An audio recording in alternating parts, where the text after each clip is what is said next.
यह कहानी लेखक की अपनी भावनाओं के द्वारा लिखी गई है। इस कहानी को सुनकर आप अपना मनोरंजन कर सकते हैं। इस कहानी में दर्शाए गए पात्र, उत्पादन और घटनाएं सभी काल्पनिक हैं। कहानी किसी भी व्यक्ति के भावनाओं, प्रथाओं और परंपराओं का अपमान नहीं करती है। यह कहानी पूरी तरह से काल्पनिक है। दोस्तों, सिर्फ आपसे एक ही रिक्वेस्ट है कि आप हमारी वीडियो को लाइक और सब्सक्राइब कर लिया कीजिए, क्योंकि हम इसे बहुत ही मेहनत से बनाते हैं और आप बिना लाइक और सब्सक्राइब किया ही चले जाते हैं। प्लीज प्लीज प्लीज, यह आपका प्यार होगा हमारे लिए। आप हमारे चैनल को लाइक और सब्सक्राइब जरूर कर लिया कीजिए, जिससे हमें लगेगा कि हमारी मेहनत व्यर्थ नहीं जा रही है। एपिसोड 91। फीमेल सर्वेंट की बातें सुनकर चांद के गाल गुलाबी हो गए।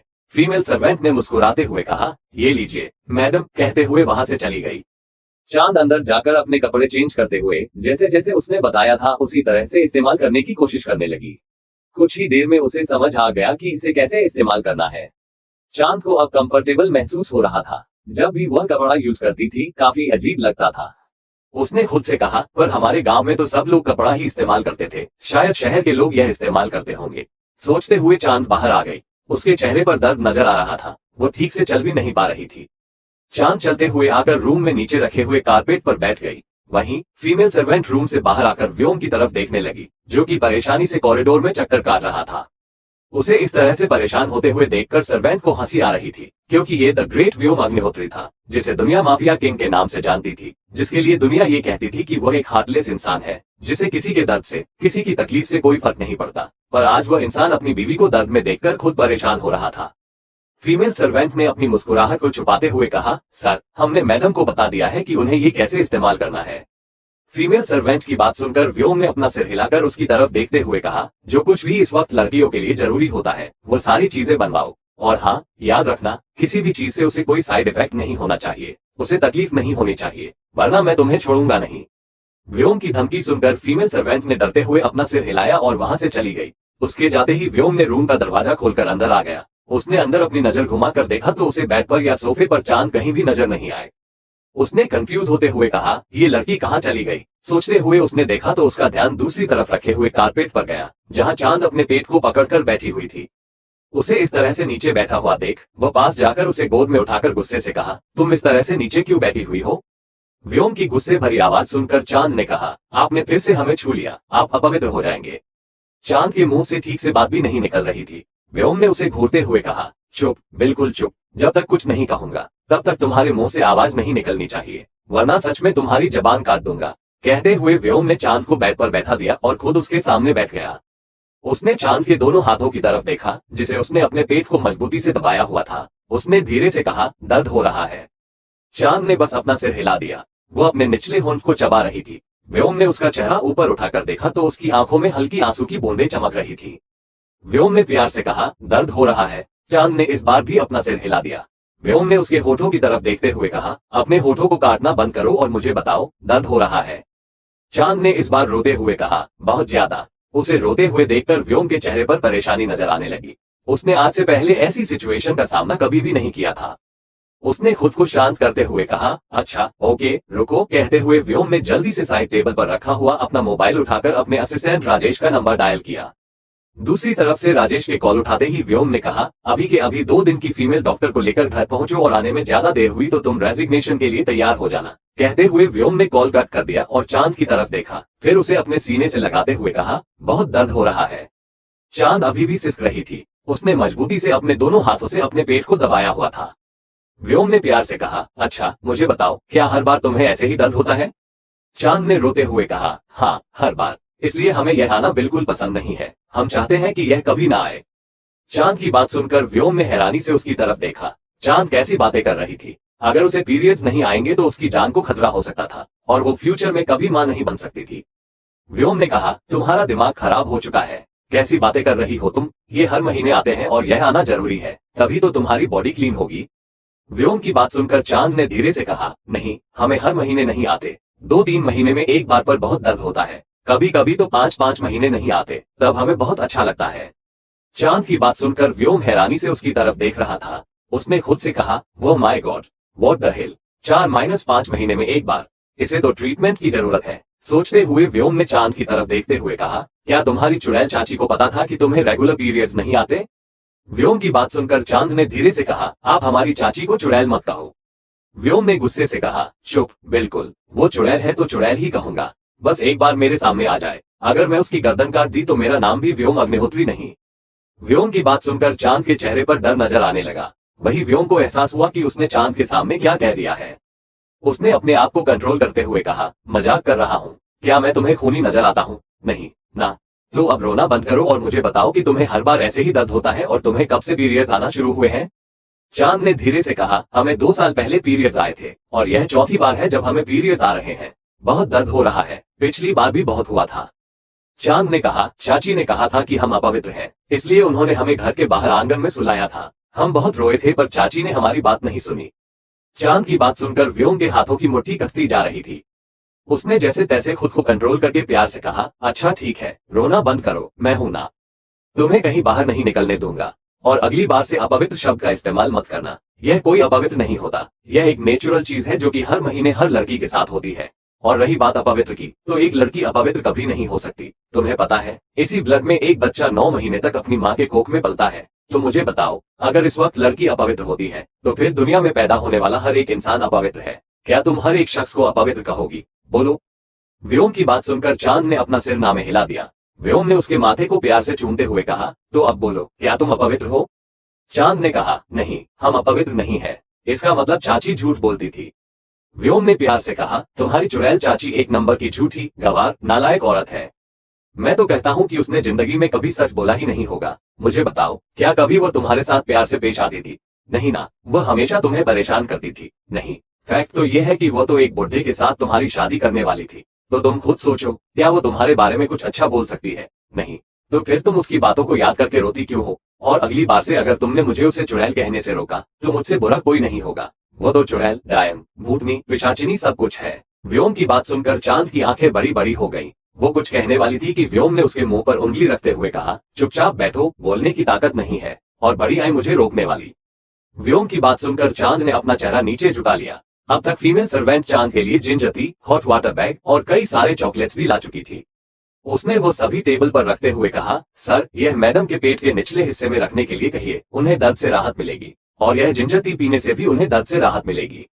व्योम ने अपने हाथों के इशारे से उसे जाने के लिए कहा और खुद चांद को अच्छे से बैठाकर लेटा दिया। चांद चुपचाप व्योम की सारी बातें मान रही थी। व्योम ने उसकी साड़ी की तरफ देखा और धीरे से उसकी साड़ी को नीचे सरकाने लगा। चांद ने उसके हाथ को पकड़कर घबराते हुए कहा, आप क्या कर रहे हैं? व्योम ने उसके हाथ की तरफ देखकर उसे घूरते हुए कहा, हाथ हटाओ। चांद ने डरते हुए कहा, नहीं, आप साड़ी को क्यों खोल रहे हैं? चांद की बात सुनकर व्योम ने अपनी आंखों को बंद करके अपने गुस्से को कंट्रोल करते हुए कहा, बिना अकल की लड़की, मैं कुछ नहीं कर रहा हूँ, इसलिए अपने हाथ को हटाओ। मुझ पर भरोसा करो, मैं कुछ नहीं कर रहा हूँ। व्योम की बात सुनकर चांद ने अपने हाथ को हटा दिया। व्योम ने धीरे से उसकी साड़ी को थोड़ा सा नीचे किया। अब उसकी कमर का निचला हिस्सा हल्का हल्का नजर आ रहा था। व्योम ने हॉट वाटर बैग को उठाकर वहां पर रख दिया और फिर से साड़ी को ऊपर करते हुए कहा, ये यहीं पर रखो, गर्म पानी से सिकाई होने पर दर्द से राहत मिलती है, तुम्हें भी मिलेगी, और अब ये पी लो। कहते हुए उसने चांद को बिठा दिया और उसे अपने हाथों से जिंजर टी पिलाने लगा।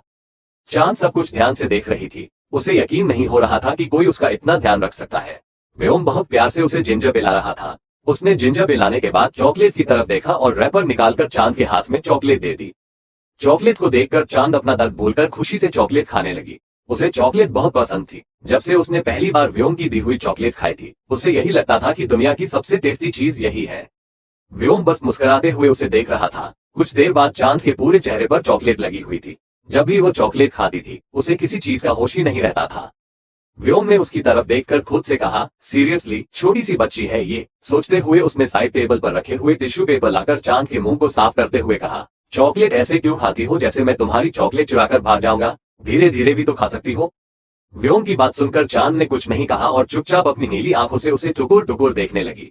व्योम ने उसके चेहरे को अच्छे से साफ किया और उसकी उंगलियों को भी साफ करने लगा। चांद ने धीरे से कहा, आप हमारा इतना ध्यान क्यों रख रहे हैं? चांद के सवाल को सुनकर व्योम ने अपना चेहरा ऊपर उठाकर उसकी तरफ देखते हुए कहा, तुम्हें क्या लगता है? चांद ने धीरे से कहा, पता नहीं। व्योम ने उसके गालों को खींचते हुए कहा, because I am your husband, और अब अगर मैं तुम्हारा हस्बैंड हूँ तो मुझे ही अपनी सिली वाइफ का ध्यान रखना होगा ना। दादी ने एक छोटी बच्ची से मेरी शादी की है। व्योम की बात सुनकर चांद ने रोते हुए कहा, हमें माफ कर दीजिए।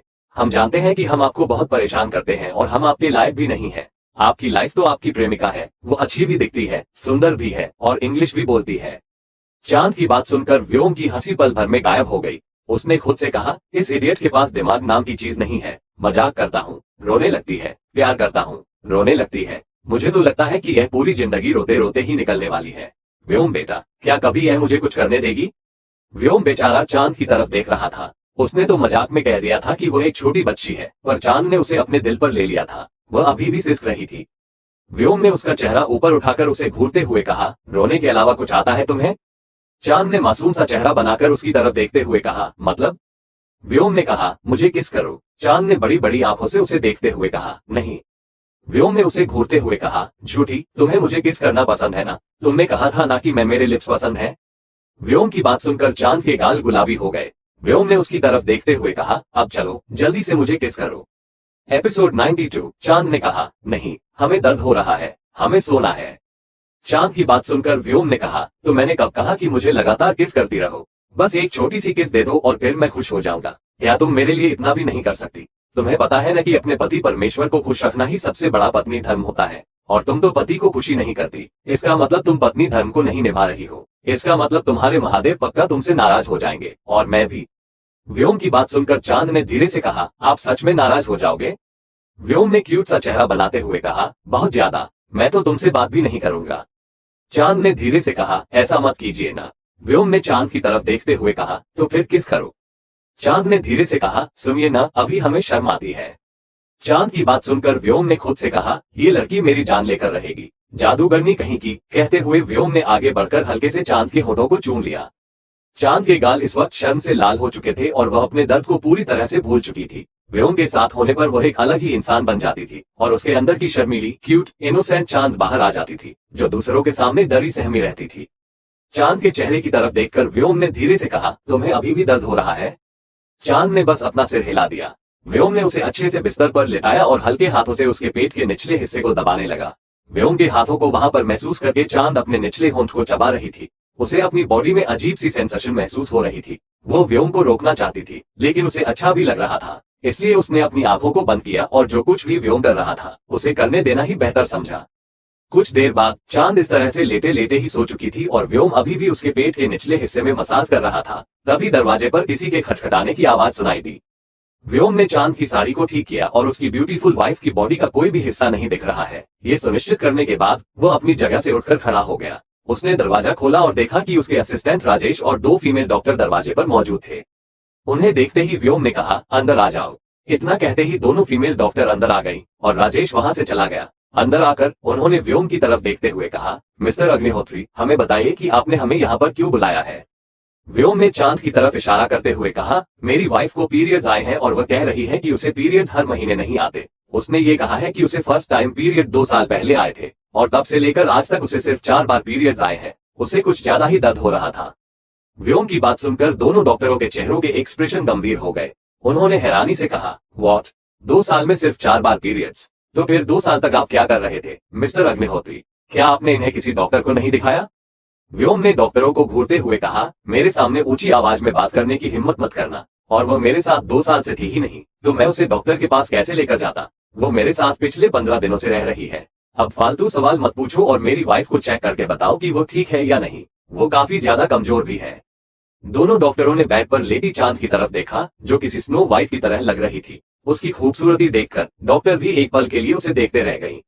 व्योम ने जैसे ही ये देखा, उसने गुस्से से कहा, अगर मरना चाहती हो तभी मेरी बीवी को देखना। दोनों डॉक्टर, जिनकी उम्र 30 से 35 साल के आसपास थी, उनकी धमकी सुनकर उनके चेहरे पर घबराहट नजर आने लगी। एक डॉक्टर ने कहा, ओके सर, हम चेक करते हैं। कहते हुए वो फीमेल डॉक्टर चांद को छूने के लिए उसके पास आए। वो चांद को टच कर पाती इससे पहले ही व्योम ने गुस्से से कहा, उसे छूने की हिम्मत मत करना। तुम दोनों, मैं नहीं चाहता कि तुम्हारी तरह कोई भी मेरी वाइफ को टच कर सके। व्योम की बात सुनकर दोनों फीमेल डॉक्टर हैरानी से उसकी तरफ देखने लगी, लेकिन उनकी हिम्मत नहीं थी कि व्योम के सामने कुछ कह सके। उन्होंने अपनी मेडिकल किट में से ग्लव्स निकालकर अपने हाथों में पहन लिए और चांद को एग्जामिन करने लगी। व्योम ने गुस्से से मन ही मन कहा, उनके तो हाथ काट दूंगा मैं, लेकिन ये तो अपना काम ही कर रही है। सोचते हुए व्योम ने गहरी सांस ली और चांद की तरफ देखने लगा। चांद सुकून से सो रही थी, जबकि दोनों डॉक्टर उसे चेक कर रही थी। वह अपने साथ एक मशीन भी लेकर आई थी, क्योंकि व्योम ने पहले ही बता दिया था कि चांद के साथ क्या समस्या है। कुछ ही देर में दोनों डॉक्टर चांद का चेकअप कर चुकी थी। नींद में भी चांद के चेहरे पर दर्द की लकीरें नजर आ रही थी, जिसे देखकर व्योम को खुद तकलीफ हो रही थी। कुछ देर बाद डॉक्टरों ने चांद का ब्लड सैंपल ले लिया था और उसकी बॉडी को पूरी तरह से एग्जामिन भी कर लिया था। उनके चेहरे पर इस वक्त बेहद गंभीर एक्सप्रेशन थे। उन्होंने व्योम की तरफ देखते हुए कहा, मिस्टर अग्निहोत्री, हमें आपके साथ बात करनी है। व्योम ने चांद की तरफ देखते हुए कहा, चलिए, कहते हुए डॉक्टर को लेकर अपने रूम से अटैच छोटे से स्टडी रूम में आ गया। डॉक्टर ने उसकी तरफ देखते हुए कहा, मिस्टर अग्निहोत्री, आपकी वाइफ को पीसीओएस है, साथ ही उनके ओवरी में गांठ भी पड़ चुकी है। उन्हें ये प्रॉब्लम काफी वक्त से होगी, पर शायद किसी ने उन पर ध्यान नहीं दिया। ये कंडीशन वर्स्ट हो सकती है और अगर ऐसा ही चला रहा तो उन्हें पीरियड्स में हर बार बहुत ज्यादा दर्द होगा। नॉर्मल फीमेल के मुकाबले शायद 5 गुना ज्यादा। वही बर्दाश्त भी नहीं कर पाएंगे। हो सकता है कि वह दर्द की वजह से बेहोश भी हो जाए और फ्यूचर में उन्हें प्रेग्नेंट होने में भी दिक्कत हो सकती है। इसलिए हमें उनकी ट्रीटमेंट स्टार्ट करनी होगी। चांद की कंडीशन के बारे में सुनकर व्योम की आंखें हैरानी से बड़ी हो गई। उसने डॉक्टर की तरफ देखते हुए कहा, बट उसकी कंडीशन इतनी खराब कैसे है? डॉक्टर ने सीरियसली कहा, शायद खाने पीने की वजह से। उनकी बॉडी को देखकर ऐसा लग रहा है जैसे उन्हें ठीक से खाने पीने को नहीं मिलता था। वो कहाँ रहती थी इससे पहले, मिस्टर अग्निहोत्री? डॉक्टर की बात सुनकर व्योम के हाथों की मुट्ठी बंध गई। दिन ब दिन जो कुछ भी उसे पता चल रहा था, उसके बाद उसके दिल में चांद की चाची चाचा के लिए नफरत बढ़ती जा रही थी। उसने डिसाइड कर लिया था कि अब वो उन लोगों को नहीं छोड़ेगा। उसने धीरे से कहा, वो कहीं भी रहती हो, पहले मुझे आप ये बताइए कि उसके साथ प्रॉब्लम क्या है। डॉक्टर ने व्योम की तरफ देखते हुए कहा, प्रॉब्लम यह है कि उनकी ओवरी में गांठ है और यह भी है कि उन्हें मंथली पीरियड्स रेगुलर नहीं आते। उनके हार्मोन भी बैलेंस नहीं है, उनकी बॉडी में ब्लड की कमी है और वो काफी ज्यादा कमजोर है। वो पीरियड पेन को भी बर्दाश्त नहीं कर पाएंगे। आप कल उन्हें अस्पताल लेकर आ जाना। कल हम उनके कुछ टेस्ट करेंगे, उसके बाद ही हमें उनकी पूरी कंडीशन के बारे में प्रॉपर तरीके से पता चलेगा और हम उनके ट्रीटमेंट स्टार्ट कर सकेंगे। डॉक्टर की बात सुनकर व्योम ने गहरी सांस लेते हुए पूछा, उसकी ट्रीटमेंट में कितना वक्त लगेगा और वह पूरी तरह से ठीक कब तक हो जाएगी? डॉक्टर ने कुछ सोचते हुए जवाब दिया, अगर अच्छे से ध्यान रखा जाए तो वह 6 महीने में पूरी तरह से रिकवर हो जाएगी। लेकिन इसके लिए जरूरी है कि उन्हें खुश रखा जाए, उनका अच्छे से ध्यान रखा जाए, उनकी डाइट का पालन किया जाए और अनहेल्दी चीजों से दूर रहना हो। डॉक्टर की बात सुनकर व्योम ने कहा, ठीक है, मैं कल उसे लेकर हॉस्पिटल आ जाऊंगा। कुछ देर बाद जब डॉक्टर वहां से चले गए, व्योम चांद के बेड के पास बैठा था और उसके चेहरे को देख रहा था। उसने खुद से कहा, तुमने कितना कुछ बर्दाश्त किया है। आज तो मैं तुम्हारे साथ हूँ, लेकिन पहले तुम्हारे साथ कोई नहीं होता था। क्या दर्द में तुम अकेली तड़पती रहती थी? व्योम ये सोच भी नहीं पा रहा था कि चांद दर्द में अकेली कैसे तड़पती होगी। गुस्से से उसने कहा, डियर चुड़ैल चाची, जस्ट वेट एंड वॉच। जितना दर्द और तकलीफ तुमने मेरी स्वीट हार्ट को दी है, उससे कहीं गुना ज्यादा तकलीफ तुम्हें मिलने वाली है। ये सोचते हुए व्योम ने अपने असिस्टेंट राजेश का नंबर डायल किया। दूसरी तरफ से राजेश ने कॉल उठाते हुए कहा, सर, क्या डॉक्टर ठीक नहीं थी? क्या मैं दूसरी डॉक्टर को बुलाऊं? राजेश की बात सुनकर व्योम ने चिल्लाते हुए कहा, यू इडियट, मैंने तुमसे कहा था कि अपनी क्वीन की चुड़ैल चाची के बारे में पूरी इन्फॉर्मेशन निकालो। क्या तुमने निकाली? और अगर निकाली है तो मुझे दी क्यों नहीं? राजेश ने डरते हुए कहा, बॉस, मैंने आपको मेल कर दी है, शायद आपने मेल देखा नहीं। ये सुनकर व्योम ने गुस्से से कहा, तो क्या तुमने मुझे इन्फॉर्म किया कि तुमने मेल पर उसका इन्फॉर्मेशन भेज दिया है? नहीं ना? राजेश बेचैन होकर चुप हो गया। वो अपनी गलती स्वीकार करने के अलावा कुछ नहीं कर सकता था। उसने धीरे से कहा, सॉरी सर, मेरी गलती है, अगली बार से मैं आपको इन्फॉर्म कर दूंगा, पर मैंने मेल पर आपको 3 दिन पहले ही भेज दी थी। अगर वो डिलीट हो गई होगी तो मैं दोबारा भेज देता हूँ। राजेश की बात सुनकर व्योम ने गुस्से से कहा, मेरे पास फालतू वक्त नहीं है। कहते हुए उसने कॉल काट दिया और चांद के छोटे से चेहरे को देखने लगा। व्योम ने प्यार से चांद के माथे को चूमते हुए कहा, अब मैं तुम्हें कोई तकलीफ नहीं होने दूंगा, और फिर अपने रूम से स्टडी रूम में आ गया। उसने अपना लैपटॉप ओपन किया और राजेश के भेजे हुए मेल को देखने लगा। कुछ ही देर में उसे चांद की पूरी जानकारी मिल गई, जिसमें चांद की चाची की पूरी जानकारी थी। साथ ही यह भी लिखा हुआ था कि उसने चांद के साथ बचपन से क्या क्या किया है। जैसे जैसे व्योम सारी जानकारी पढ़ रहा था, उसका गुस्सा बढ़ता गया। लैपटॉप बंद करके उसने गुस्से से कहा, क्या सच में कोई औरत इतनी घटिया हो सकती है? वो अपनी भतीजी के साथ ऐसा कैसे कर सकती है? लेकिन उसने ठान लिया कि चांद ठीक होने के बाद उसकी चाची को उसके किए का अंजाम भुगतना होगा। बस एक बार तुम ठीक हो जाओ, फिर एक गांव की ट्रिप तो बनती है। जितना दर्द दिया है उतनी सेवा भी तो करवानी होगी प्यारी सासू माँ, सोचते हुए व्योम के होठों के कोने टेढ़े हो गए। मूनलाइट क्लब में बाहर भले ही दिन था, पर क्लब में ऐसा लग रहा था जैसे अंधेरा हो। डिस्को लाइट्स जल रही थी और कई सारे लड़के लड़कियां स्टेज पर शॉर्ट ड्रेस में डांस कर रहे थे। लड़कियां लड़कों से चिपक चिपक कर डांस कर रही थी और लड़के भी उन्हें खुद से चिपकाकर डांस कर रहे थे। बार काउंटर पर अंजलि लगातार ड्रिंक पर ड्रिंक कर रही थी। उसके बगल में खड़ी उसकी दोस्त शिप्रा ने उसे रोकते हुए कहा, Anjali, what are you doing? बहुत ड्रिंक कर लिया तुमने, अब रुको। अंजलि ने उसे घूरते हुए कहा, तुम होती कौन हो मुझे रोकने वाली? मेरी मर्जी, मुझे जितना पीना होगा मैं उतना पीऊंगी। कहते हुए अंजलि ने फिर से ड्रिंक का गिलास उठाया और पीने लगी। शिप्रा ने खुद से कहा, ठीक है, जो करना है करो, पर अगर कुछ हुआ तो इसकी जिम्मेदारी तुम खुद उठाना। मुझे अब तुम्हारे साथ रहना ही नहीं है, कहते हुए शिप्रा वहां से चली गई। अंजलि ने ड्रिंक के गिलास को जमीन पर पटकते हुए कहा, मुझे भी तुम्हारी कोई जरूरत नहीं है, तुम सबके सब धोखेबाज हो, मेरे पैसों के लिए मेरे साथ रहते हो, और जब मैं तुम लोगों के ऊपर पैसा खर्च करना बंद कर देती हूँ तो इसी तरह से चले जाते हो। चली जाओ, मुझे किसी की जरूरत नहीं है। अंजलि अग्निहोत्री को किसी की जरूरत नहीं है, कहते हुए अंजलि लड़खड़ाने लगी। वो नीचे गिरती इससे पहले ही किसी ने उसे संभालते हुए कहा, संभाल कर मैडम, वरना कहीं हाथ पैर न टूट जाए। इस आवाज को सुनकर अंजलि ने गुस्से से अपना चेहरा ऊपर उठाकर देखा तो सामने एक नौजवान खड़ा था जो उसे लस्ट भरी नजरों से ऊपर से नीचे तक देख रहा था। एपिसोड 93। उस लड़के की बात सुनकर अंजलि ने उसे खुद से दूर करते हुए कहा, मैं नीचे गिरूं, मेरे हाथ टूटे, मेरे पैर टूटे, तुम होते कौन हो मुझे बताने वाले कि मुझे क्या करना है और क्या नहीं? दूर रहो मुझसे, तुम्हारी औकात नहीं है कि तुम अंजलि अग्निहोत्री को छू सको। कहते हुए अंजलि ने उस लड़के को खुद से दूर किया और लड़खड़ाते कदमों से स्टेज पर चली गई। अंजलि की बात सुनकर उस लड़के ने गुस्से से कहा, अंजलि अग्निहोत्री, तुम्हें बहुत गुरूर है ना खुद के नाम पर? लगता है कि तुम्हारे गुरूर को तोड़ना ही होगा सोते हुए। उस लड़के के होठों के कोने टेढ़े हो गए। उसने मुस्कुराते हुए अंजलि की तरफ देखा जो कि नशे में धुत होकर लड़कों से चिपक चिपक कर डांस कर रही थी और लड़के भी उसके साथ चिपक चिपक कर डांस कर रहे थे। कुछ ही देर में अंजलि एक लड़के के साथ नीचे आ गई और उसके साथ ड्रिंक करने लगी। अब तक वह पूरी तरह से नशे में धुत हो चुकी थी, उसे किसी चीज का कोई होश नहीं था। उसके बगल में खड़ा लड़का उसे बार बार छूने की कोशिश कर रहा था और अंजलि भी उसे नहीं रोक रही थी क्योंकि उसे पता ही नहीं था कि उसके साथ हो क्या रहा है।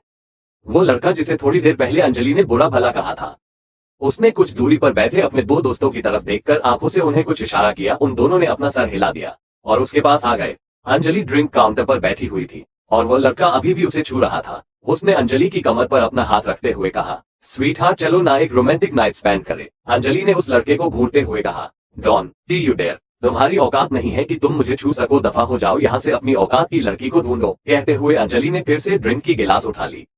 उसके सारे दोस्त उसे छोड़कर चले गए थे क्योंकि वो उनके साथ जाने के लिए तैयार ही नहीं थी। अंजलि की बात सुनकर वो लड़का गुस्से से अंजलि को घूरता हुआ वहां से चला गया। उसके वहां से जाते ही थोड़ी देर पहले तक जो लड़का अंजलि को घूर रहा था उसने अपने दोस्त को उंगली से कुछ इशारा किया। उसके दोस्त ने मुस्कुराते हुए अपना सर हिलाया और अंजलि के पास जाकर बैठ गया।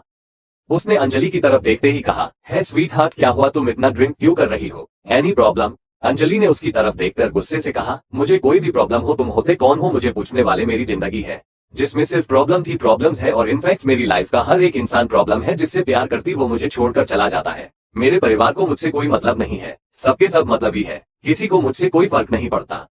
अंजलि की बात सुनकर उस लड़के ने प्यार से कहा, स्वीट हार्ट, कैसी बातें कर रही हो? तुम्हारे जैसी प्यारी लड़की के साथ कोई इस तरह से कैसे कर सकता है? तुम्हें देखकर ही मैं बता सकता हूँ कि तुम कितनी अच्छी हो। उस लड़के की बात सुनकर अंजलि ने उसकी तरफ देखते हुए कहा, तुम झूठ बोल रहे हो ना? वह वैभव भी ऐसा ही कहता था।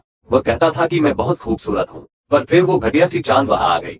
उसे देखने के बाद उसने कहा कि मैं सुंदर नहीं हूँ, उसे वह चांद चाहिए। वह ऐसा कैसे कह सकता है? मैं उससे बहुत प्यार करती थी, मैं वो चांद की जान ले लूंगी। अंजलि की बात सुनकर उस लड़के ने अंजलि के हाथ को अपने हाथ में लेते हुए कहा, चांद, तुम इस लड़की की बात कर रही हो ना जिसने वैभव को तुमसे दूर किया है? अंजलि ने नशे भरी आवाज में कहा, हाँ, मैं उसी की बात कर रही हूँ। उस लड़के ने कहा, उसे तो हमने रूम में बंद किया हुआ है, वो बहुत घटिया लड़की है, मैं भी उसे सबक सिखाना चाहता था, उसने मुझे भी सेड्यूस करने की कोशिश की, क्या तुम उसे सबक सिखाना चाहती हो? उस लड़के की बात सुनकर अंजलि नैना से भरी आंखों से उसकी तरफ देखकर खुशी भरी आवाज में कहा, क्या सच में? क्या तुम लोगों ने उसे बंद किया हुआ है? मैं उसे अच्छे से सबक सिखाना चाहती हूँ, मैं उसकी जान लेना चाहती हूँ। वह घटिया है, वो बहुत ज्यादा घटिया है। उस लड़के ने अंजलि की हथेली को चूमते हुए कहा, चलो स्वीट हार्ट, मुझे भी उससे बदला लेना है। हम दोनों उस चांद को अच्छा सबक सिखाएंगे ताकि वो अगली बार से मुझे सेड्यूस करने की या फिर तुमसे कुछ छीन लेने की हिम्मत ना करे। चलो मेरे साथ।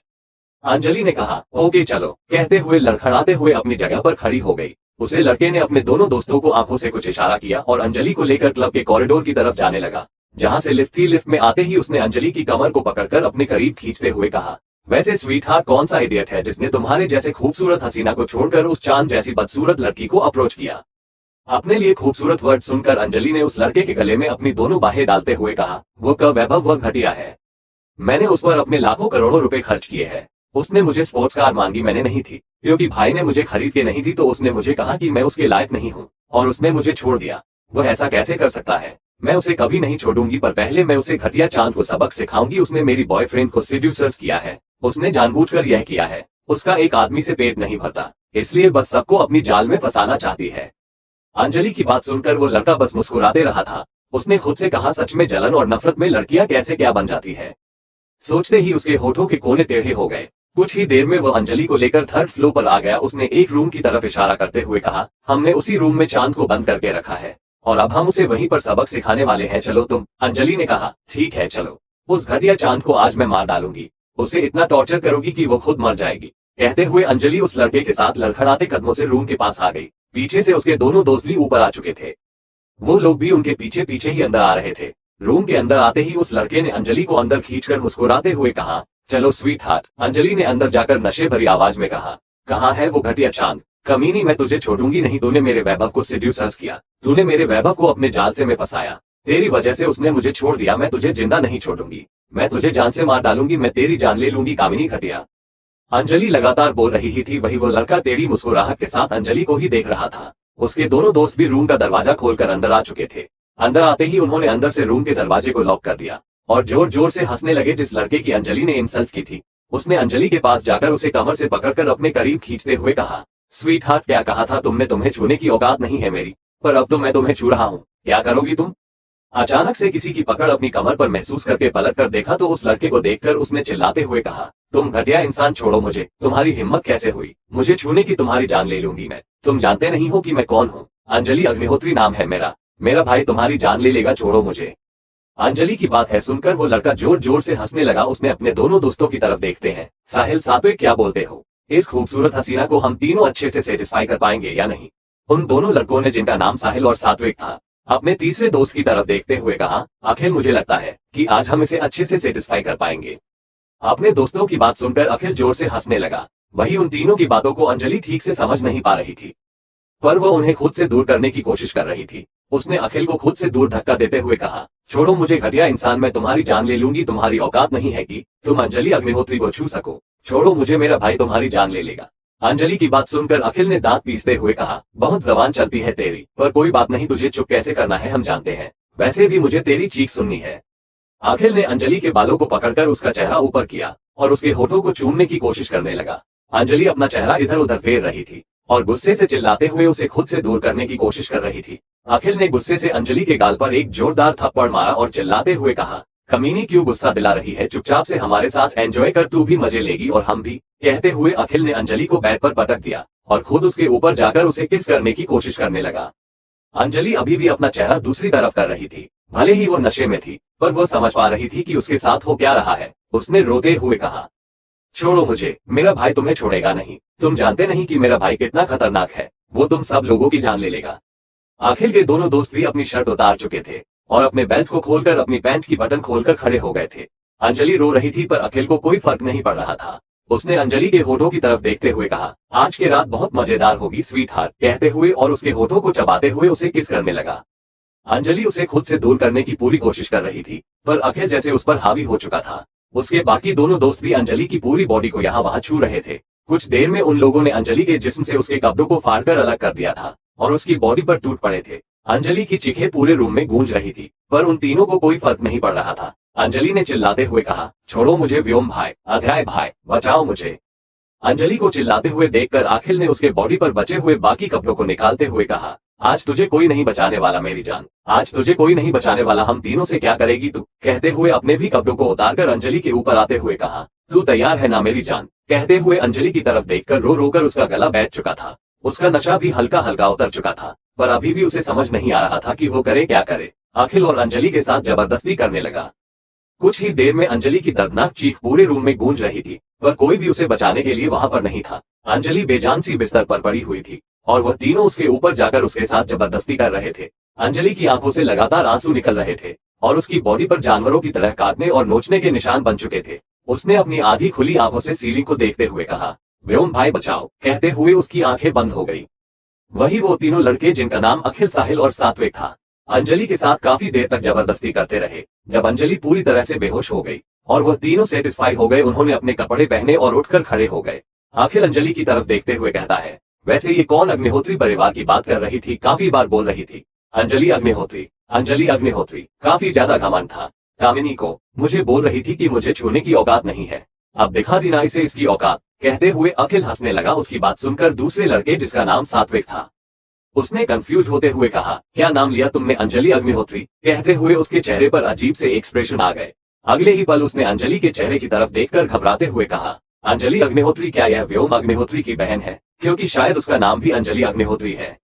सात्विक की बात सुनकर उसके बाकी दोनों दोस्त के चेहरे पर भी घबराहट नजर आने लगी। उन्होंने अंजलि की तरफ देखा, जिसे देखकर ऐसा लग रहा था जैसे उसके अंदर जान ही ना बची हो। उसकी हालत देखकर अब उन तीनों की हालत खराब हो चुकी थी। साहिल ने जल्दी से खुद को संभालते हुए कहा, जल्दी से चलो यहाँ से, अगर मर भी गई तो भी कोई प्रॉब्लम नहीं होनी चाहिए। चलो यहाँ से। वह तीनों कुछ देर में अपने कपड़े पहनकर अंजलि को बेजान सा वहीं पर छोड़कर वहां से भाग गए।